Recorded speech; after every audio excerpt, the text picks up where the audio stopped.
नमस्कार। देखिए, आज चर्चा करने वाले हैं कि जो हमारा स्थायी धन है या जिसको हम कह सकते हैं कि मंथली इनकम कहाँ से आ सकती है, कुंडली इसके बारे में क्या कहती है और कुंडली इसके बारे में आपको बताती है। तो उसी की आज चर्चा करेंगे।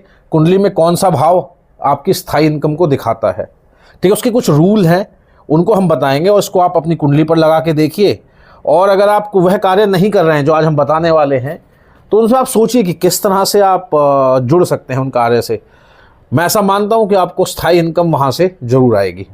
आपने हमारे चैनल को अब तक सब्सक्राइब नहीं किया है तो कर लें, क्योंकि ऐसे विषय हम लेके आते हैं। और इस वीडियो को भी आगे जरूर शेयर करना ताकि और लोग भी इसका लाभ उठा सके। तो देखिए, सबसे पहले तो हमें यह समझना है कि हमारी कुंडली में स्थायी इनकम या मंथली इनकम का भाव कौन सा है। वह होता है दूसरा भाव। अब इस भाव के मालिक का हमें कनेक्शन देखना है, किस भाव से बन रहा है। क्योंकि अगर जो भी इस भाव का मालिक होगा, जैसे यहाँ पर बुध बन रहे हैं, राइट, अब इसका संबंध कौन से भाव से बनता है, वहां से रेगुलर इनकम जनरेट होने की बहुत ज़्यादा संभावनाएं बन जाती हैं। जैसे यहाँ पर बुध है, मान लीजिए पहले भाव से यहाँ संबंध बुध का बन जाता है, तो ऐसे केस में सेल्फ एफर्ट से, लीडरशिप प्रोफाइल से यहाँ पर यह ग्रह आपको धन देने की कोशिश करेगा। तो आपको इस तरह की, अब जरूरी नहीं है कि आप वह कार्य कर रहे हो, लेकिन आपको कोशिश करना है कि इस तरह के कार्य से जुड़ने की, ताकि रेगुलर इनकम आपकी जनरेट हो। तो कई बार क्या होता है, हम कुछ कर कुछ रहे होते हैं और लेकिन हमारा जो पोटेंशियल है वो कहीं और होता है। तो इस बात को आपको देखना है साइड बाय साइड, ठीक है। दूसरा, अगर मान लीजिए दूसरे भाव में हो, तो यह दूसरा भाव क्या है, फैमिली बिजनेस का है। यह दूसरा भाव है फूड इंडस्ट्री का, फूड बिजनेस का।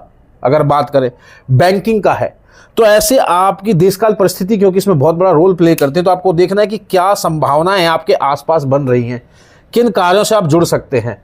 आप जुड़ेंगे तो यह एनर्जी जरूर आपको हेल्प करेगी। क्योंकि बुध अगर सेकंड हाउस में यहाँ आ जाता है, हमने सिंह लग्न का उदाहरण लिया है, तो जरूर इस तरह के कार्य आपको हेल्प करेंगे। यही बुध अगर मान लीजिए तीसरे भाव में आ जाता है, दूसरे भाव का मालिक, तो तीसरा भाव हमारा क्या है, मोस्टली आप यूट्यूबर्स देखेंगे या मोस्टली जो आप देखेंगे मार्केटिंग के काम करते हैं, तीसरा भाव बहुत एक्टिवेशन में होता है। तो अगर मान लीजिए दूसरे भाव का संबंध तीसरे भाव से बन रहा है, तो ऐसे कार्य से आप अपनी रेगुलर इनकम जनरेट कर सकते हैं। यही दूसरे भाव का मालिक मान लीजिए चौथे भाव में अगर आ जाता है, तो आपको क्या करना है, भूमि भवन वाहन जैसे कार्य से आप अपनी इनकम कर सकते हैं, अपनी सोर्सेज बना सकते हैं रेगुलर इनकम के। वहीं दूसरे भाव का मालिक मान लीजिए पंचम भाव, तो यह हमारे जीवन में क्या दर्शाता है, यह दिखाता है स्पेकुलेटिव गेन, स्पेकुलेशन से अर्निंग्स। तो आपको ऐसे कार्यों से जुड़ना है। एक्टिंग दिखाता है, कंसल्टेशन के कार्य दिखाता है। वहीं अगर छठे भाव से जुड़ जाए, तो आपको क्या देखना है, छठे भाव के कारतत्व तो क्या बोलते हैं यहाँ पर, रोग ऋण रिपु। अब रोग क्या है, आप मेडिकल हेल्थ केयर से जुड़ सकते हैं। रोग, ऋण का मतलब है लोन। आप ऐसी किसी कंपनी से जुड़ सकते हैं जहां आप लोन देने का कार्य कर सकते हैं, तो वहां से आप अच्छी इनकम जनरेट कर लेंगे और रेगुलर इनकम जनरेट कर सकते हैं। ऐसी संभावनाएं आपका दूसरे घर का ग्रह बनाता है जब जुड़ जाता है।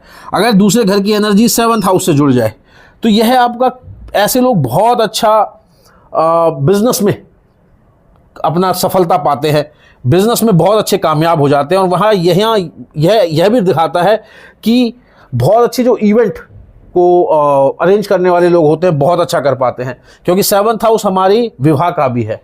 सो विवाह से रिलेटेड जैसे कैटरिंग का बिजनेस हो गया, यहाँ पर उसमें बड़ा सफलता पाते हैं अगर आप ऐसे कार्य से जुड़ जाते हैं, अगर दूसरे भाव का मालिक 7th में बैठा है। और अगर अष्टम में बैठ जाए, तो यह है हमारा ऑकल्ट से जुड़ के आप अच्छे पैसे कमा सकते हैं। यह इंश्योरेंस है, इंश्योरेंस से आप बहुत अच्छे पैसे कमा सकते हैं, है ना। आप ऑकल्ट प्रैक्टिस करके बहुत अच्छे पैसे कमा सकते हैं। तो आपको ये ध्यान देना है, यह स्पेकुलेटिव गेन भी है यहाँ भी, तो यहाँ से भी आप स्पेकुलेशन से पैसा कमा सकते हैं। यह भी देता है, पंचम भाव भी देता है।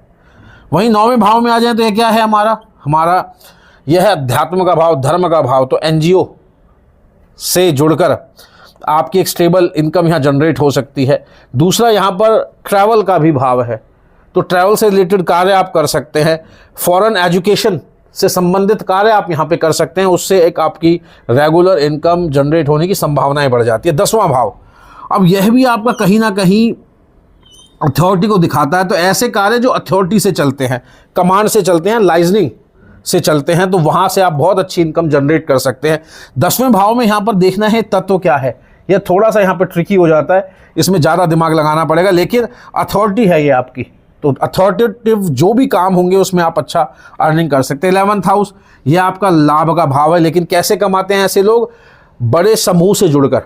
तो यह नेटवर्किंग का भाव है, नेटवर्किंग से जुड़ के आप अपना पैसा कमा सकते हैं। कार्य कोई भी हो सकता है, बट नेटवर्क बहुत अच्छा आप बनाइए, जुड़िए, आपको धन लाभ होगा। वहीं अगर मैं कहूँ 12वां भाव, तो यह आपका फॉरेन लैंड है, तो दूसरे भाव का संबंध 12वें भाव से यह बताता है कि आप बाहर जाके अच्छा पैसा कमा सकते हैं, एक्सपोर्ट इंपोर्ट में अच्छा पैसा कमा सकते हैं, एमएनसी कंपनी से जुड़कर आप बहुत अच्छा पैसा कमा सकते हैं। तो सभी 12 भाव का हमने बता दिया। अगर कुछ में रह गया होगा तो हम डिस्क्रिप्शन में जरूर डाल देंगे, डिस्क्रिप्शन में आप जाकर चेक कर सकते हैं। आपका दूसरे भाव का मालिक बस आपको चेक करना है कौन से भाव में बैठा है, और आप उससे संबंधित कार्य करने की कोशिश अपने जीवन में जरूर करें। मुझे विश्वास है कि आप एक स्थायी इनकम और एक आप परमानेंट इनकम जनरेट कर पाएंगे। धन्यवाद, आज के लिए इतना ही। नमस्कार।